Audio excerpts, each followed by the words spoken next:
Okay, this is going to be a review of Dragon Gate USA's Open the Ultimate Gate 2013. This is, the classic Supercard of Honor spot.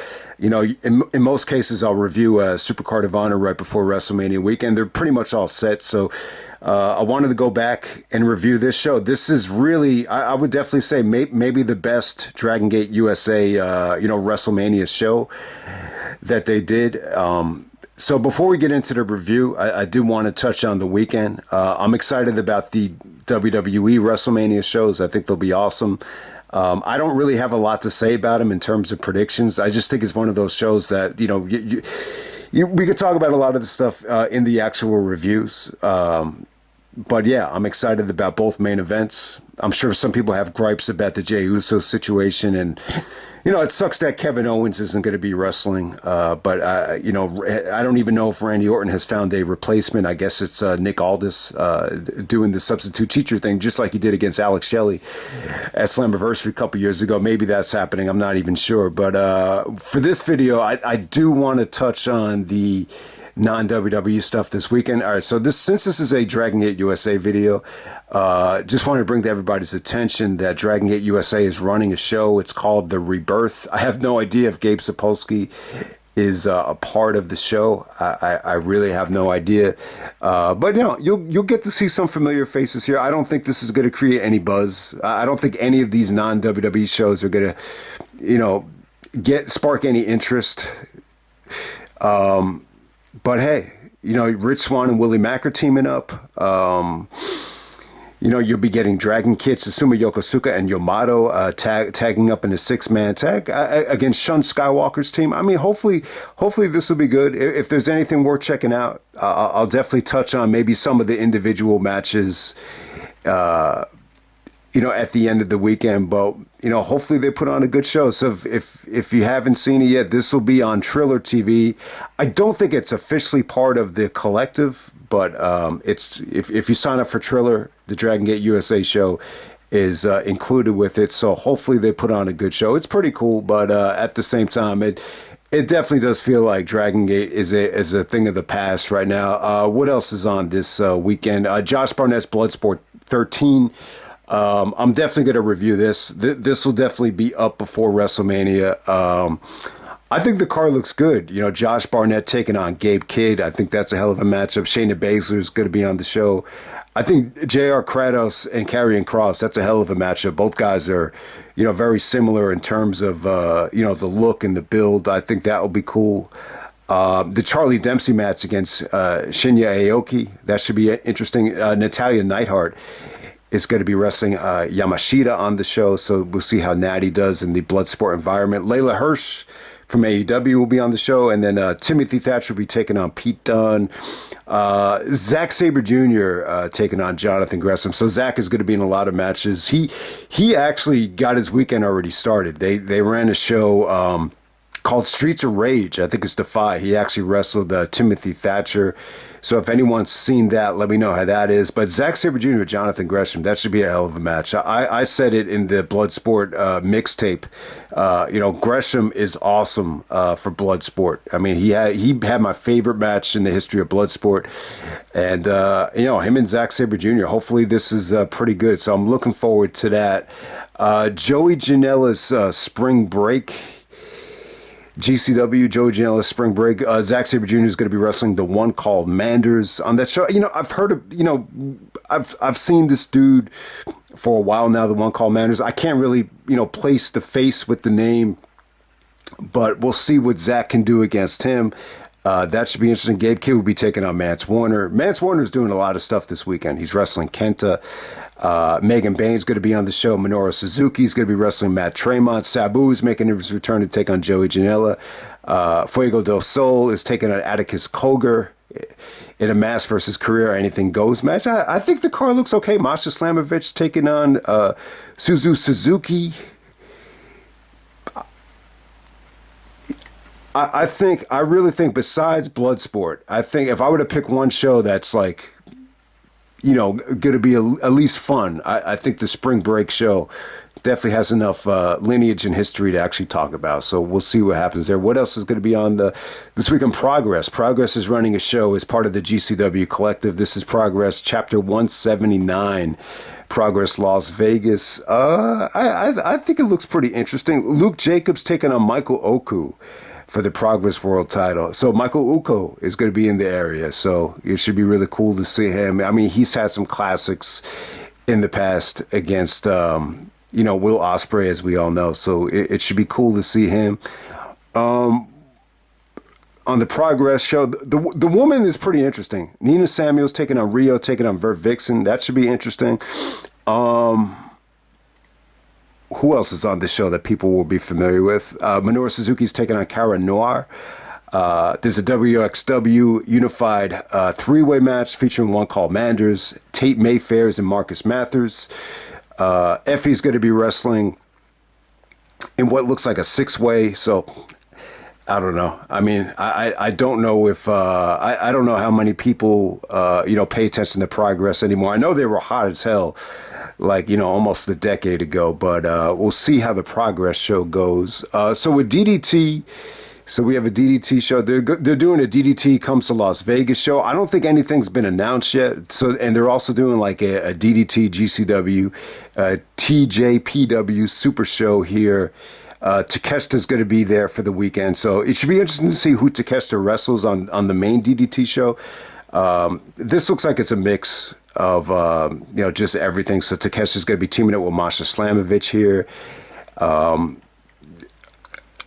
That's pretty much all I have to say about the DDT show. It seems like a lot of stuff is up in the air for that, but hopefully DDT has a good weekend. What else is here? All right, the Mark Hitchcock Memorial Super Show. So they're not really advertising this on Triller. So if you go to Cage Match, it actually says this is going to be airing on Triller. I'm assuming that's a typo. I hope I'm wrong, but usually you have to pay for this at High Spots.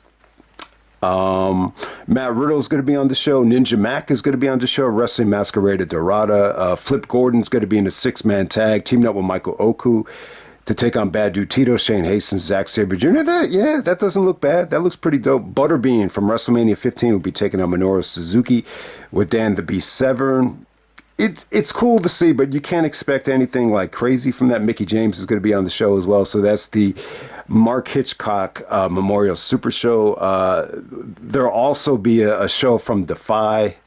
This is good. This is going to be Thursday. Kenta taking on Mance Warner, which should be interesting. Evil will be taking on Michael Oku. Rock and Roll Express are in the match. El Fantasmos wrestling Clark Connors. And Man Like De Ryze in a triple threat match. That should be really interesting. I think the Defy show looks pretty good. I'm a huge fan of Kenta, but expectations are low as hell. Really the only thing I want to touch on is Bloodsport and maybe Spring Break. If anything, if there's any like individual matches create buzz, I might do like a top 20 matches from WrestleMania weekend. Also, you're going to be getting TNA Unbreakable, which is a huge mistake. The fact that TNA is running Unbreakable now, it just doesn't make any sense to me. You could have done this for in September for the 20th anniversary, and people would have been interested in it. But maybe the mindset is because Unbreakable 2005 is such an iconic show, you wanted to do that WrestleMania weekend. They're running a tag match with Joe Henry's team taking on is it Frankie Kazarian's team? I'm not even sure that, and I think they're doing like some sort of tournament. There's like 2 3-way matches, and the winners face each other in the finals. They're doing something like that.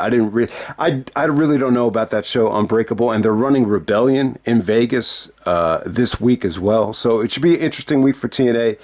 I just don't know if it's really worth investing money or time in, but let me know what you guys think.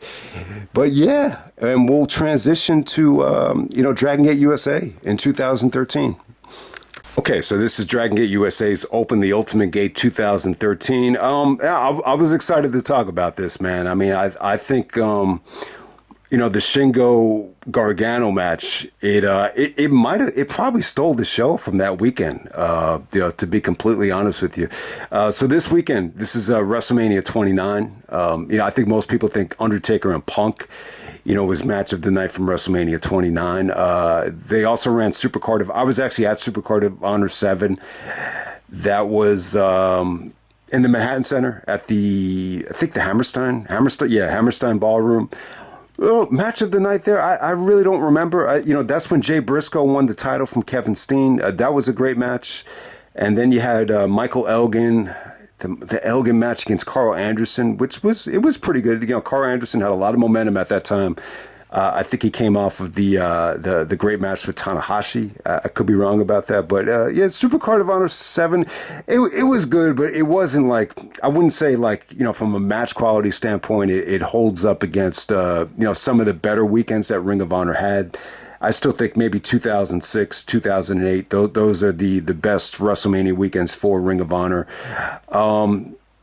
I mean, in terms of just like the non-WWE stuff with everybody, maybe the best WrestleMania weekend would be 2011. It just seemed like everybody had a good weekend. So with this weekend as well in 2013, you also had Chikara running. This is like the end of Chikara. This is around that time. I remember Eddie Kingston had a bad weekend.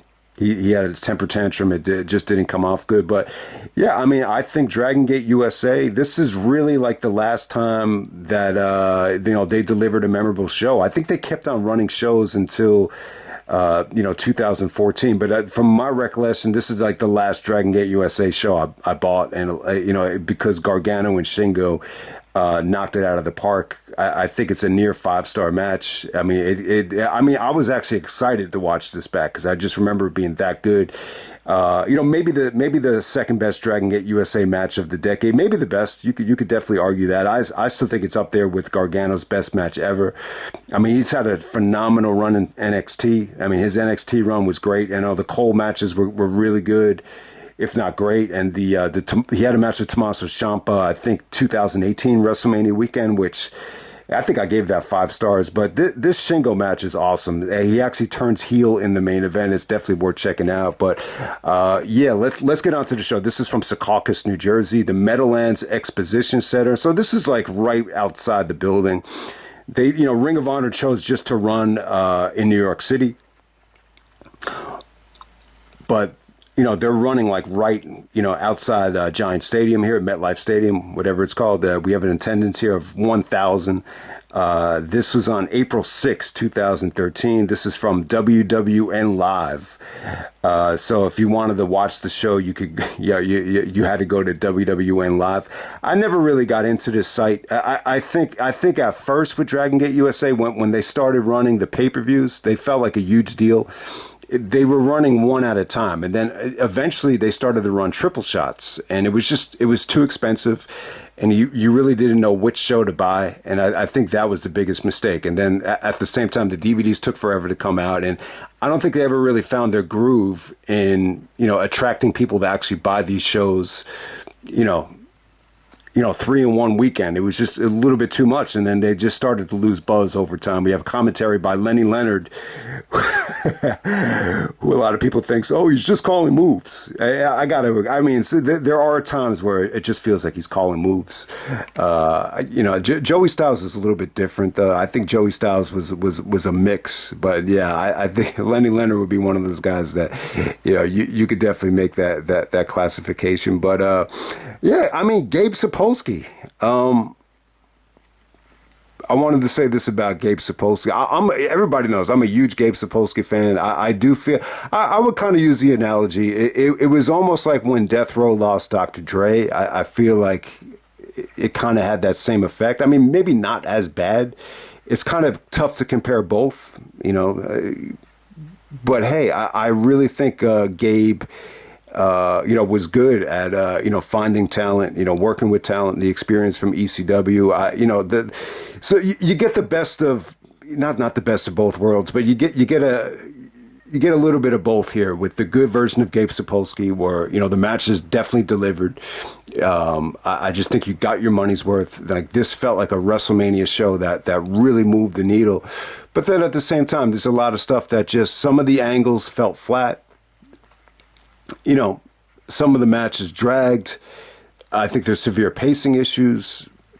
There are some great matches, though. So, I remember, people always have mixed feelings about Gabe Sapolsky. Best in the World 2011, when the Briscoes got eliminated, that one guy who was like, this match sucks, bring back Gabe Sapolsky. And then you hear other guys that love Ring of Honor say, Gabe Sapolsky, fuck that guy. So it was kind of mixed. I think after they, when they went to Adam Pearce, I think eventually a lot of people kind of preferred, some of the pacing of the shows. And still, you had a show like Supercard of Honor 4 where you still have matches that delivered, and it wasn't like awful to sit through until you got to the good stuff. So it's a little bit polarizing. I wish Gabe nothing but the best. I saw that Evolve is still they're still running Evolve shows, which looks like nobody, I don't know if anybody could attend those shows, but I'd like to see Gabe, do something with Ring of Honor in the future or something with AEW.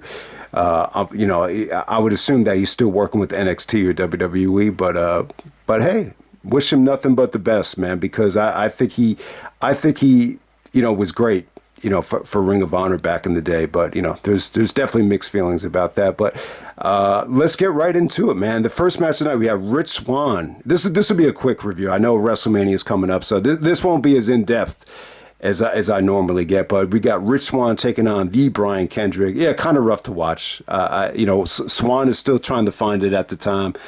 Kendrick, kind of brought a methodical, lazy style to the match. And after it's over, you had Chucky T, kind of burying Kendrick, just saying, you've had every opportunity that wrestlers can dream of, and still somewhere you're back in Dragon Gate USA, and you're not really impressive. It wasn't a good mix here. I guess Kendrick had kind of lost it at this point, and Chucky actually, said that Swann is the laughing stock of Dragon Gate USA. So I think this is before, Swann really took off. He took off like the next year in PWG. Like he was one of the hottest guys that they had, at least from an entertainment standpoint. All right, next up we have the 6-way freestyle match. We got Anthony Nese taking on Arik Cannon, Chuck Taylor, Fire Ant, who I believe is actually Orange Cassidy, Jigsaw, and we got my man Shane Strickland, Isaiah Swerve Scott. So yeah, I should really go back and listen to the Swerve interview with Vlad TV. So I totally understand Booker T's point. Like when you go on that show, a lot of it is either trying to, it's pretty much like a gossip thing. They're trying to create controversy and drama. But, what was really, I did see the soundbite where he said, he was a big Isaiah Rashad fan, who's a rapper, they used to, on Kendrick Lamar's former label, and Absol, the Top Dog Entertainment, TDE. I love Isaiah Rashad. And then he mentioned Travis Scott. So he blended both of those rappers and Isaiah Scott. So at this time he's Shane Strickland. God, what am I going to call him? Swerve. With Swerve at this time, man, he looks like Urkel. Like he looks like a skinny, like Urkel. Like he really does. He, a hell of an athlete at the time. He kind of had a botchy match, but it was interesting to see. It was really, really cool. I really enjoyed this 6-way. I think part of the problem was it felt like it wasn't as lightning fast paced as the normal like fray match. But once this got going, I thought it was stiff as hell. Anthony Nese does go over. He was impressive. Arik Cannon was stiff as hell here. I thought it was awesome. I thought, a little bit botchy, but, towards the end of this thing, they won the fans over. There's no doubt about it. Next up, we had Scott Reed actually taking on Derek Ryze. When Ryze comes out, everyone starts chanting, "Who are you? Who are you?" So Scott Reed is actually with Larry Dallas. They do a post-match thing, I believe, with Caleb Conley that did not come off good. They try to do this big, turn and angle with Scott Reed turning on Caleb Conley, and it did not come off good at all. There was just zero reaction. And next up, we had Trent Baretta taking on John Davis of the Dark City Fight Club. Davis comes out to like a lot of boring chants. The camera gets right next to his like gut, and he just looks like he's really out of shape at the time. And this ended in disqualification with John Davis, just kicking the crap out of Trent, and it was a referee stoppage. I got to say, I think Trent looked good. I think he tried, but John Davis from the Dark City Fight Club, I think at this time, there was a negative aura in the air. I don't know if he was just being trying to be a heel. But yeah, it just felt like the fans did not give a fuck about this match. But hey, we're on to the good stuff here. Next up, we have the Super Smash Brothers taking on EITA and Tomahawk TT of Dragon Gate USA. This was awesome. Once this got going, it was great stuff. They won the fans over. Tremendous feats of strengths from the Dragon Gate guys. It was just fun stuff. They had the crowd, on their feet by the end of this thing. So yeah, this is really part of the Super Smash Brothers prime. I mean, they're coming off of the big DDT4 win in PWG, and they had a really fun match with this up-and-coming Dragon Gate team. Is pretty much all I can say about it. Definitely one of the better things of the night, I would definitely say. Next up, we have Ricochet taking on Akira Tozawa. Tozawa comes out there with Christina Von Eerie of Mad Blanky. Remember that stable? I got to say, Ricochet Tozawa was awesome stuff. Tozawa delivered big time. Some of his great speed. He worked the crowd beautifully. Tozawa in Dragon Gate USA, it was good. It just wasn't as special as PWG. For whatever reason, he just had a special connection with the PWG audience. But this was still good, though. Some of his German suplex bridges where Ricochet kicking out was great. Ricochet still had hair here. He still looks a little bit like the Helios Chikara version of himself. But Ricochet does go over with the 680 splash. And fun stuff. Underrated match. I thought it, definitely delivered. I would say the second best match of the night. And next up, we had the UHAA Nation taking on Sami Callihan. So, UHAA Nation, if anyone forgets, he used to go by the name Apollo Crews. He had a match at WrestleMania a couple years ago. God, man, who did he wrestle a couple years ago? Was it, man. Okay, so we have UHAA Nation taking on Sami Callihan. A little bit monotonous, a little bit slow paced. The crowd was definitely dead here. It was a little bit lethargic to watch. UHAA Nation is coming off of a torn patella tendon. And, Sami's going after the injury. But, it's just a nice little return for the UHAA Nation here. I think Sami definitely lost a little bit of steam, after coming off of some, tremendous matches with Finlay a couple of years earlier. But it was solid stuff. There were moments here where this thing felt like it really could have got off the tracks. But I think UHAA Nation definitely had, a nice bounce back victory, coming off of the, patella injury. There's no doubt about it. It was pretty good. But yeah, it's definitely the weak link of the quadruple main event here. Next up, we had the Young Bucks taking on AR Fox and CIMA. AR Fox and CIMA are actually the tag team champions. So the Young Bucks win the tag team titles here. They're going up against CIMA. CIMA loved the Young Bucks. I remember so many times with CIMA will be like, Young Bucks.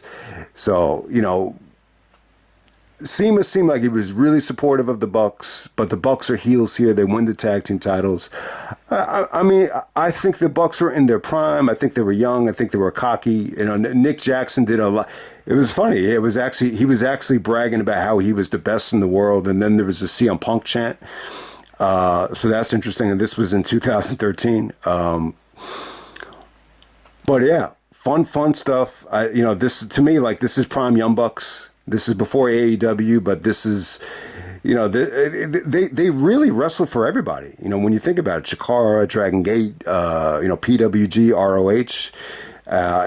They were on the first Dragon Gate USA show as well, so they deserve a lot of credit for that. Them and AR Fox worked really well together. There was an awesome, Lo Mein Pain, spot where CIMA does the Meteora, and then there's a breakup. So you had good breakouts. You had the super kick party. You had a hot finish with the more bang for the buck. And even though the Bucks are heels, like a lot, everybody in the crowd is cheering just because of how good the match was. So yeah, it was another great match here. I got to say, I thought it was awesome. And then the main event, we have Johnny Gargano taking on Shingo. They go about 34 minutes here for the Open the Freedom Gate title. Gargano won this belt from Yamato, I believe, at the end of 2011. I think it was Freedom Fight, right? Freedom Fight 2011, where he beat Yamato. So he's like champion over a year at this point. And this is where Gargano turns heel. Shingo is just too. It's the only believable way to get through this thing. Shingo, he might have been the best wrestler in the world at that time. I mean, he was so fucking awesome. This was stiff. The execution-wise, you could just feel every clothesline, every Made in Japan. The way Shingo did the Made in Japan, he held up Gargano for like 5 seconds just to get the fans ready. And when Gargano kicked out of that, the fans lost their shit. I mean, I was excited to watch this back. It holds up really well. I mean, it really does. It is awesome. And it just shows you how far Gargano came.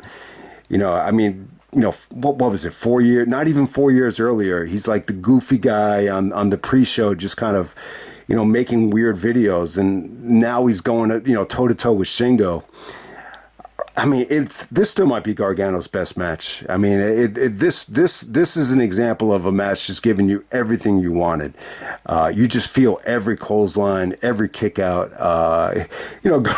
That Hurts Donut. The name of that just still fucking hilarious. But some of the transitions out of the Made in Japan to the Hurts Donut were really really cool. But there's a couple of ref bumps at the end. It took a lot of bumps for the ref to actually go down. He got hit like 3 or 4 times before he was laid out. And then when he was laid out, Gargano kicks Shingo in the nuts. He does the Bryan Danielson thing and chokes him out. And after Shingo passes out, Gargano gets on the mic and, kind of acts like it never happened. Just kind of thanks the fans, kind of sarcastically. The fans boo him. They booed the shit out of Gargano. So this is Johnny Gargano is a full-blown heel in the match with Shingo. I mean, is this Shingo's best match in the United States?